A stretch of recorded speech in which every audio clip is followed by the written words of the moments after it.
Okay, सो ये आज के क्वेश्चन पेपर में पूछा गया था। 3 नंबर का क्वेश्चन था। आसान था। आसान इसलिए क्योंकि अगर आपने कॉन्सेप्ट पढ़े हैं तो आपके लिए चीज़ें आसान हो जाती हैं।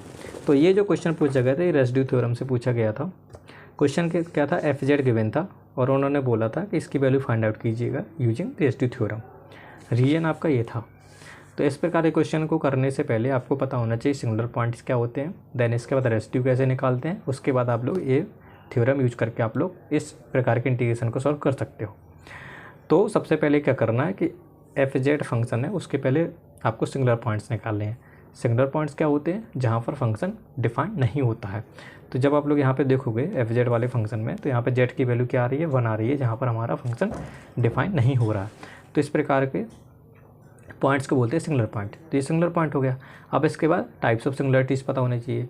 तो यहाँ से आप लोगों को देखने को मिल रहा होगा कि हमारा जो सिंगुलरिटीज़ है वो पोल है, और इस पोल का जो ऑर्डर है वो कितना है, 1 है। 1 कैसे आया, क्योंकि हमारा ये जो z=1 आया वो इस ब्रैकेट से आया। इस ब्रैकेट की पावर कितनी है, 1 है, इसलिए इसका ऑर्डर कितना हो जाएगा, 1 हो जाएगा। ठीक है। और जब आपका ऑर्डर 1 होता है पोल का तो उसको बोलते हैं सिंपल पोल। अब हम लोग करते क्या हैं, दूसरा स्टेप क्या होता है, पहले सिंगुलर पॉइंट्स निकालना। दूसरा पॉइंट्स होता है हमारा कि ये जो पोल है वो रीजन के अंदर लाई कर रहा है या नहीं कर रहा। जो पॉइंट्स लाई कर रहे हैं उन पर हम लोग रेसिड्यू निकालेंगे। जो पॉइंट्स इस रीजन के अंदर नहीं लाई कर रहे उन पॉइंट्स को हम लोग छोड़ देते हैं। तो आपने देखा कि z=1। पहले तो रीजन आपको पता होना चाहिए, ये कौन सा रीजन है, सर्कुलर रिंग। अब सर्कुलर रिंग किस तरीके का है, जिसमें रीजन इसका सेंटर कहाँ पे है, 1 पे है, 1,0 पे, और रेडियस कितना 2 है। तो मैंने यहाँ पे वही चीज़ मैंने यहाँ पे लिख दी। यहाँ से रेडियस 2 लोगे 3,0, यहाँ से लोगे तो -1। तो यहाँ पे z=1 पुट करना है। तो यहाँ पे देख सकते हो कि ये z=1 कहाँ आ रहा है, इसके अंदर। तो रेसिड्यू z=1 पे निकालेंगे। अब आपका सिंपल पोल था, ऑर्डर 1 था। तो जब ऑर्डर 1 हो और पोल आपका सिंगुलरिटीज हो तो उसके लिए रेसिड्यू हम लोग कुछ इस तरीके से निकालते हैं। तो एफ जेड आपका पता था, एफ जेड हमारा ये है।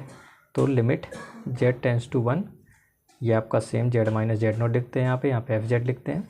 तो यहाँ पे ये पार्ट कैंसिल बचिएगा, ये इसमें हम लोग लिमिट की वैल्यू पुट करेंगे तो ई आ जाएगा।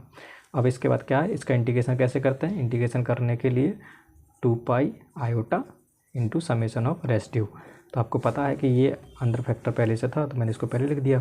2πi यहाँ पे आ गया, समेशन ऑफ रेसिड्यू। तो आपको पता है कि एक ही पोल था, रेसिड्यू की वैल्यू हमारी ये आई थी, तो यहाँ पे रेसिड्यू लिख दी, कैंसिल, आंसर आ जाएगा ई।